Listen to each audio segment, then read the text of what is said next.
Ako ang pumili, ako ang nagsabi kay President Duterte, kay Nicolas Kaufman. Kung palpak man, si Nicolas Kaufman, ako po ang mananagot sa taong bayan.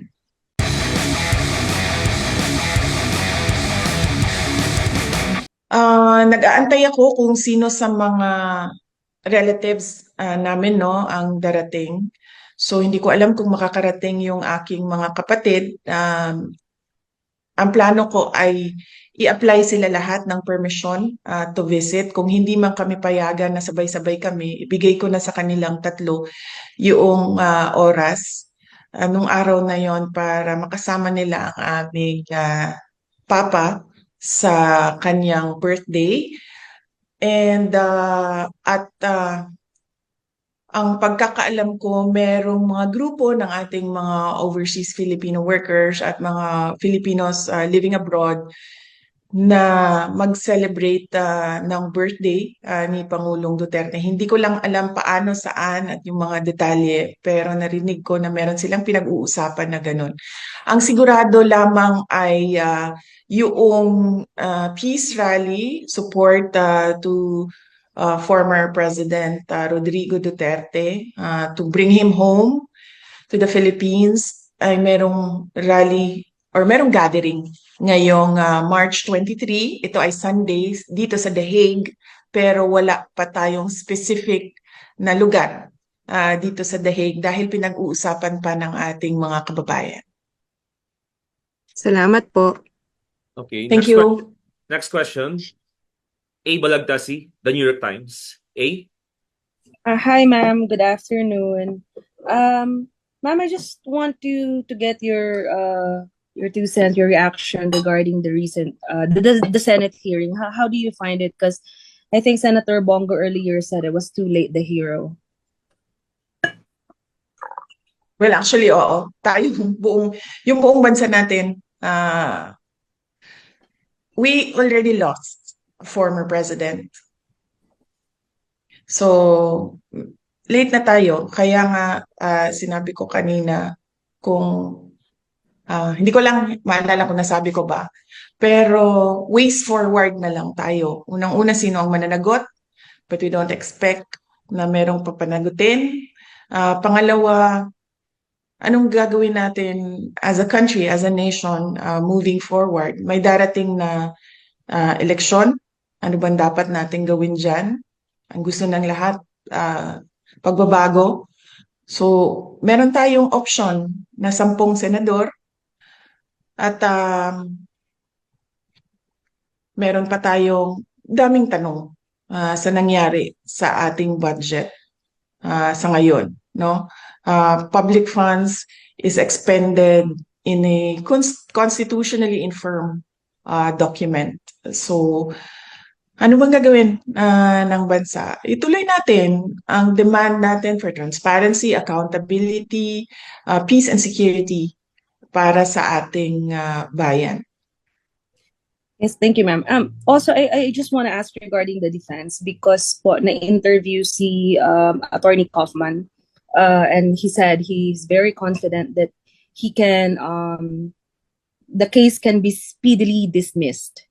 Do you share that sentiment, and where do you think is he coming from?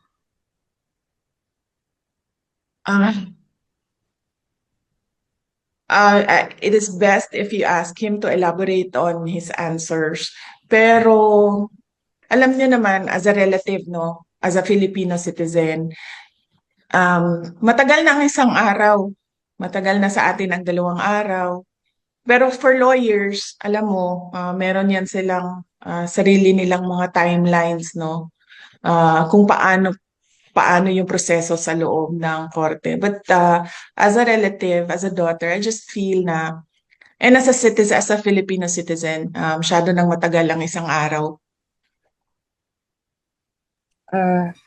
I know this is a difficult time for your family, but I just wonder, of course, things were sudden, and I wonder what made you choose Attorney Kaufman as your lead counsel. Parang ano po ang meron siya, bakit siya? And when did you choose him? Was he chosen for you by the court? Hindi. Ako ang pumili sa kanya. In-endorse ko siya kay President Duterte.